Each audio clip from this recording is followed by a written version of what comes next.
Well, welcome to the G20 Global Cafe in Brisbane. My name's Greg Clark. I'm talking to you from London, and it's a great pleasure to join you briefly today. It's often said that we're living in an age of globalization and urbanization. And those two phenomena combined mean that we have many more cities, many more big cities, and many cities in the second, third and fourth tier of their national systems that are growing to provenance. Of course, urbanization has quite unequal effects. Not all cities are the same. And over the next 10 to 20 years, as we think about the future of cities, we're thinking about many different kinds of cities emerging in many different parts of the world.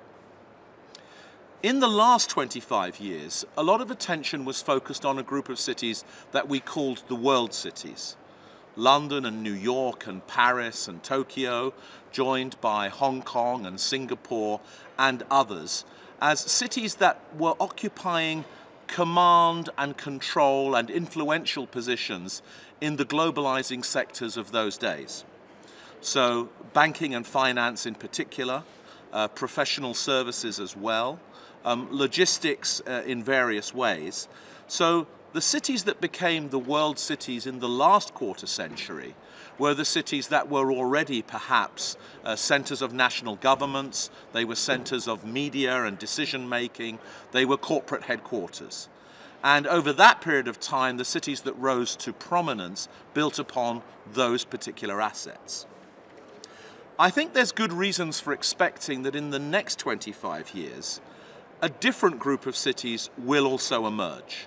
We will see the continuing role of the financial and the corporate hubs, the old world cities. We will also see a group of emerging world cities, the largest corporate centers in the major economies of the world, the Sao Paulos, the Shanghais, the Moscows, the Mumbais. But I think there's also every reason to expect that we'll see another group of cities come to prominence. I like to think of these as the new world cities. These are the world cities whose economic specialization is in the sectors that are newly globalizing. The digital technologies, the life sciences, the clean tech, the energy industries. It's a group of cities who specialize in higher education. They specialize in a mix between tourism and leisure and enjoyable livability and quality of life, combined with leading edge, knowledge intensive industries, where the commercialization of that knowledge depends upon an ecosystem that's rather different to the Londons, the New Yorks, the Hong Kongs, and the Tokyos.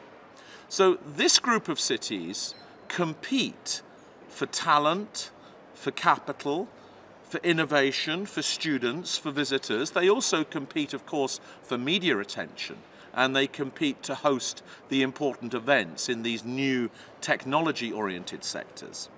But they're also cities that, as well as competing, play a particular role in the future of their national economies by providing to those national economies access to these newly globalizing sectors. So cities like Brisbane and Auckland and Barcelona and Cape Town and Toronto are cities that offer this important success model for a new world city.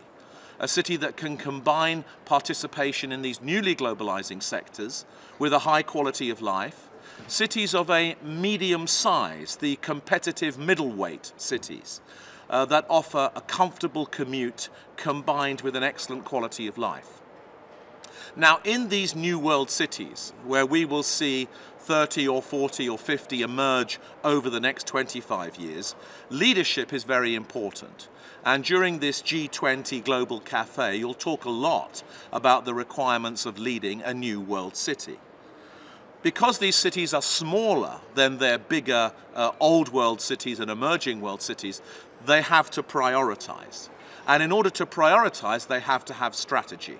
And strategy, of course, requires vision, and it requires coalition building. So you will hear a lot, I think, about how these cities are building a vision of their future, which is based on a strategy that has been brought together by city governments, by state governments, by business leaders, by institutions and others. These new world cities are also in the business of learning. not only are they trading their higher education expertise across the world, but they're also keen to learn from each other. Today's event here at the Global Cafe for the G20 in Brisbane is an opportunity for that learning to occur. And as these new world cities share their innovations with one another, I'm sure by the end of the deliberations, we will all be much clearer about what is the path for success for these new world cities, and which of the 5 cities that you meet today and the others that you will meet in the future are already on a path to success and are likely to succeed. I hope your conversations and debates in Brisbane today will be hugely rich and stimulating, as I'm sure they will be, and I wish your conversation every success.